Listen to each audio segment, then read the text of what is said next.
Hi friends, കാണാത്ത കാഴ്ചകളിലേക്കും കേൾക്കാത്ത കഥകളിലേക്കും നമുക്കൊരുമിച്ച് യാത്ര പോകാം. ഞാൻ നിങ്ങളുടെ സിസ് സഞ്ചാരി. പുതിയൊരു വീഡിയോയിലേക്ക് എല്ലാവർക്കും സ്വാഗതം. 1919 ഏപ്രിൽ 13 പഞ്ചാബിലെ അമൃത്സറിൽ അന്ന് സൂര്യൻ ഉദിച്ചത് ഒരു സാധാരണ സായാഹ്നത്തിലേക്കല്ലായിരുന്നു.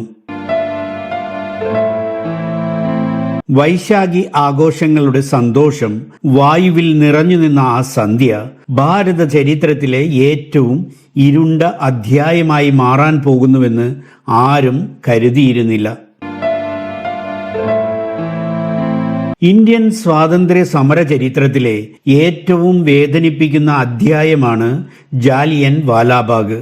ബ്രിട്ടീഷ് സർക്കാരിന് ആരെയും വിചാരണ കൂടാതെ തടവിലിടാൻ അധികാരം നൽകുന്ന ക്രൂരമായ നിയമമായിരുന്നു റൗലറ്റ് ആക്ട്. ഭാരതീയരുടെ പൗര അവകാശങ്ങൾ കവർന്നെടുത്ത ഈ നിയമത്തെ ഗാന്ധിജി കറുത്ത നിയമം എന്ന് വിശേഷിപ്പിച്ചു. ആ കരി നിയമത്തിനെതിരെ ഇന്ത്യയൊട്ടാകെ പ്രതിഷേധം അലയടിക്കുകയായിരുന്നു. ആ പ്രതിഷേധത്തിന്റെ തീജ്വാലകൾ പഞ്ചാബിലെ അമൃത്സറിലും പടർന്നു പിടിച്ചു. ഡോക്ടർ സത്യപാൽ, ഡോക്ടർ സൈഫുദ്ദീൻ കിച്ലു തുടങ്ങിയ നേതാക്കളുടെ അറസ്റ്റിൽ പ്രതിഷേധിച്ച് 1919 ഏപ്രിൽ 13 ഒരു മഹാസമ്മേളനം വിളിച്ചുകൂട്ടി. അന്ന് വൈശാഖി ആഘോഷങ്ങളുടെ ദിവസമായിരുന്നു. അമൃത്സറിലെ ജാലിയൻ വാലാബാഗ് മൈതാനത്ത് 10,000-കണക്കിന് ആളുകൾ ഒത്തുകൂടി. കേവലം ഒരു പ്രതിഷേധം എന്നതിലുപരി അതൊരു ജനകീയ സംഗമമായിരുന്നു. കുടുംബങ്ങളും പിഞ്ചുകുട്ടികളും മുതിർന്നവരും എല്ലാവരും ഒരു മതിൽക്കെട്ടിനുള്ളിൽ ഉണ്ടായിരുന്നു. മൈതാനത്ത് സമാധാനപരമായ സമ്മേളനം നടക്കുമ്പോൾ മൈതാനത്തിന് പുറത്ത് ബ്രിട്ടീഷ് ജനറൽ ഡയർ തന്റെ ക്രൂരമായ പദ്ധതി പ്ലാൻ ചെയ്യുകയായിരുന്നു. ഏകദേശം 5:30 മണിയോടെ ജനറൽ ഡയറും സംഘവും ചെറിയ പ്രവേശന കവാടത്തിലൂടെ അകത്തേക്ക് കടന്നു. ഒരൊറ്റ കവാടം മാത്രമുള്ള ആ മൈതാനത്തെ പുറം ലോകത്തു നിന്ന് അവർ ഒറ്റപ്പെടുത്തി. ഒരു മുന്നറിയിപ്പും നൽകാതെ ഡയർ ആ ഉത്തരവ് പുറപ്പെടുവിച്ചു: ഫയർ.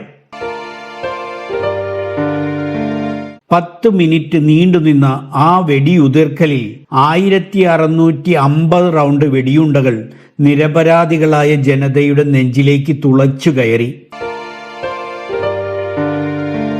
ചങ്ങലക്കിട്ട മൃഗങ്ങളെപ്പോലെ ജനങ്ങൾ നാലുപാടും ചിതറിയോടി. ഉയർന്ന മതിലുകൾ അവർക്ക് മുന്നിൽ തടസ്സമായി നിന്നു. മരണത്തെ ഭയന്ന് പലരും ആ മൈതാനത്തെ കിണറ്റിലേക്ക് എടുത്തു ചാടി. നിമിഷങ്ങൾക്കുള്ളിൽ ആ കിണർ ശവങ്ങളാൽ നിറഞ്ഞു. വെടിയൊച്ചകൾ നിലച്ചപ്പോൾ ബാക്കിയായത് ആയിരക്കണക്കിന് മനുഷ്യരുടെ നിലവിളികളും രക്തത്തിൽ കുളിച്ച മൃതദേഹങ്ങളുമായിരുന്നു. സ്വന്തം പിതാവിനെ തിരയുന്ന പിഞ്ചുകുട്ടികൾ, ചോരയിൽ കിടന്നു പിടയ്ക്കുന്ന മകന്റെ തല മടിയിൽ വച്ച് കരയുന്ന അമ്മമാർ. ആ രാത്രി അമൃത്സറിലെ തെരുവുകൾ നിശബ്ദമായിരുന്നു. ആ മൈതാനത്ത് വീശിയ കാറ്റിൽ മരണത്തിന്റെ ഗന്ധമുണ്ടായിരുന്നു. ബ്രിട്ടീഷ് ഔദ്യോഗിക കണക്കുകൾ പ്രകാരം 379 പേർ മരിച്ചുവെങ്കിലും യഥാർത്ഥ സംഖ്യ 1000-ന് മുകളിലായിരുന്നു എന്നതാണ് സത്യം. ജാലിയൻ വാലാബാഗ് കേവലം ഒരു കൂട്ടക്കൊലയല്ല, മറിച്ച് ഭാരതീയരുടെ ആത്മവീര്യത്തെ തകർക്കാൻ ശ്രമിച്ച ബ്രിട്ടീഷ് അഹങ്കാരത്തിന്റെ അടയാളമാണ്.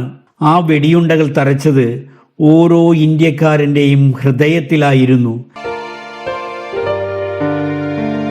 വിസ്മരിക്കപ്പെടാത്ത രക്തസാക്ഷിത്വത്തിന്റെ അടയാളമായി ഇന്നും ജാലിയൻ വാലാബാഗിലെ ചുവരുകളിൽ ആ വെടിയുണ്ടകളുടെ പാടുകൾ കാണാം. ജാലിയൻ കൂട്ടക്കൊലയ്ക്ക് പ്രതികാരമായി ആ ക്രൂരതയ്ക്ക് പിന്നിൽ പ്രവർത്തിച്ച മൈക്കിൾ ഒ ഡയറെ ലണ്ടനിൽ വച്ച് വെടിവെച്ച് കൊന്ന ധീരനായ വിപ്ലവകാരി സർദാർ ഉദ്ധം സിംഗിനെ പോലെയുള്ള വിപ്ലവകാരികൾക്ക് ജന്മം നൽകിയ മണ്ണാണ് ഇന്ത്യ. ഇന്നും ആ മതിൽക്കെട്ടിനുള്ളിൽ തങ്ങി നിൽക്കുന്ന വെടിയുണ്ടയുടെ പാടുകൾ നമ്മോടൊരു കാര്യം പറയുന്നു. നാം ഇന്ന് അനുഭവിക്കുന്ന സ്വാതന്ത്ര്യം എത്രയോ പേരുടെ രക്തവും സ്വപ്നങ്ങളും ജീവനും നൽകി വിലയ്ക്ക് വാങ്ങിയതാണെന്ന്. ആ രക്തസാക്ഷികൾക്ക് മുന്നിൽ 1000 പ്രണാമങ്ങൾ. വന്ദേ മാതരം. ഭാരത് മാതാ കീ ജയ്. മറ്റൊരു പുത്തൻ വീഡിയോയുമായി നമുക്ക് വീണ്ടും കാണാം. അതുവരേക്കും സ്വിസ് സഞ്ചാരിയുടെ നല്ല നമസ്കാരം. Good bye.